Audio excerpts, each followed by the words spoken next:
الحمد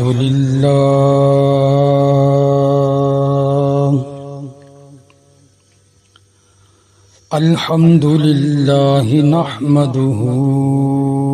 ونستعينه ونستغفره ونؤمن به ونتوكل عليه ونعوذ بالله من شرور أنفسنا ومن سيئات أعمالنا من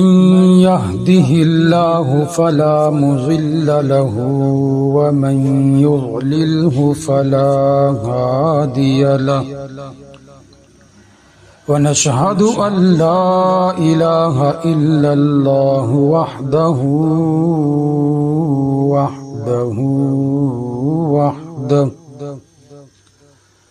لا شريك له ولا نظير له ولا وزير له ولا مشير له ولا معين له ولا معين له ولا مقارن له ولا مقاوم له ولا مداني له ولا مداني له ولا مناظر له ولا مثل له ولا مثل له ولا مثال له ونشهد أن سيدنا ومولانا محمد سيد الرسل وخاتم الأنبياء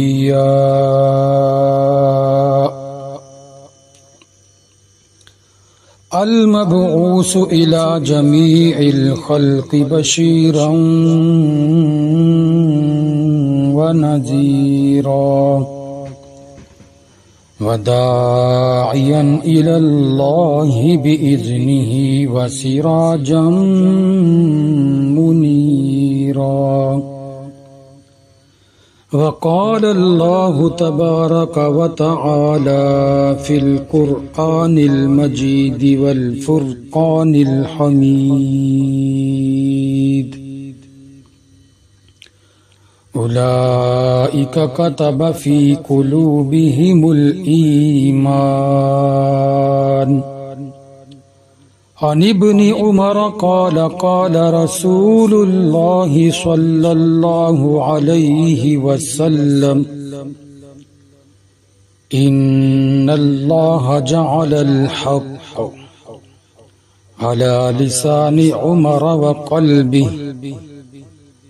عن عقبة بن عامر قال قال النبي صلى الله عليه وسلم لو كان بعدي نبي لكان عمر بن الخطاب رضي الله تعالى عنهما صدق الله وصدق رسوله النبي الكريم ونحن على ذلك لمن الشاهدين والشاكرين والحمد لله رب العالمين تقاضا ہے کہ پھر دنیا میں شان حق ہویدہ ہو، تقاضا ہے کہ پھر دنیا میں شان حق ہویدہ ہو، عرب کے رہ گزاروں سے کوئی فاروق پیدا ہو، نہ استحصال قیصر ہو نہ استبداد کسرا ہو، مساوات و عدالت کا زمانے بھر میں چرچا ہو، وہی برقے تجلی پھر افق پر آشکارا ہو، اندھیرے دور ہو جائیں اجالا ہی اجالا ہو، بڑا غوغا ہے پھر کسرے جہاں میں اہل باطل کا، بڑا غوغا ہے پھر کسرے جہاں میں اہل باطل کا، کوئی فاروق پھر اٹھے تو حق کا بول بالا ہو۔ میرے واجب الاحترام معزز علماء کرام،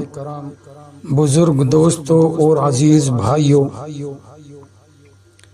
میں صحابہ کرام رضی اللہ عنہم کی شان و شوکت میں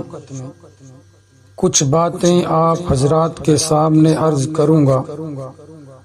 اور میں یہ کوشش بھی کروں گا کہ آپ حضرات کے سامنے اہل بیت کی تفصیل بھی آج بیان ہو جائے۔ میں نے پیغمبر صلی اللہ علیہ وسلم کی 2 احادیث مبارکہ اس جرنیل اسلام عمر رضی اللہ تعالی عنہ کے بارے میں پڑھی ہیں، جو عمر 2 قبیلوں کا فاتح تھا، جو عمر داماد حیدر کرار تھا، جو عمر غیرت میں مشہور عالم تھا، جو عمر بیت المقدس کو فتح کرنے والا تھا، جو عمر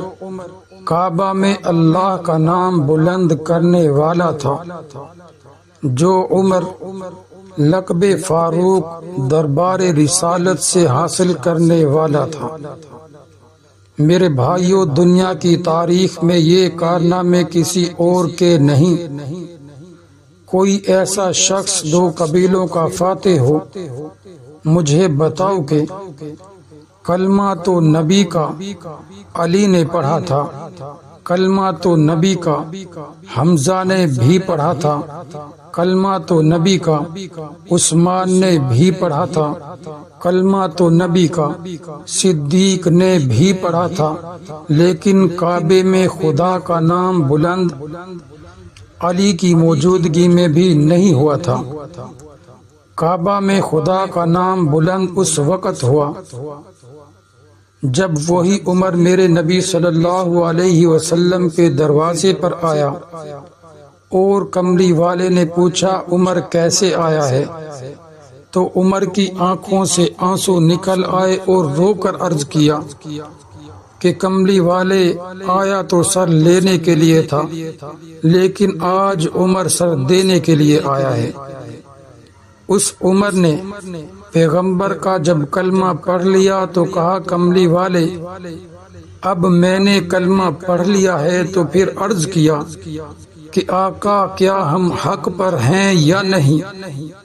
تو پیغمبر صلی اللہ علیہ وسلم نے فرمایا کہ ہم حق پر ہیں۔ تو عرض کیا کہ مجھے یہ بات برداشت نہیں ہو سکتی کہ عمر کلمہ بھی پڑھ لے اور اذان آج بھی دار ارقم میں ہو۔ ایسا نہیں ہوگا، آج کعبے کی چھت ہوگی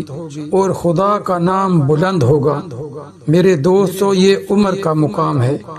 عمر فقیر ہے، عمر درویش ہے، عمر بادشاہ ہے۔ ایک آدمی بادشاہ بھی ہو اور فقیر بھی ہو، یہ حقیقت عمر کے سوا کسی اور میں نہیں پائی جاتی۔ اسی لیے تو کسی نے کہا ہے متاع عام نہیں ہے خسرو درویشی، متاع عام نہیں ہے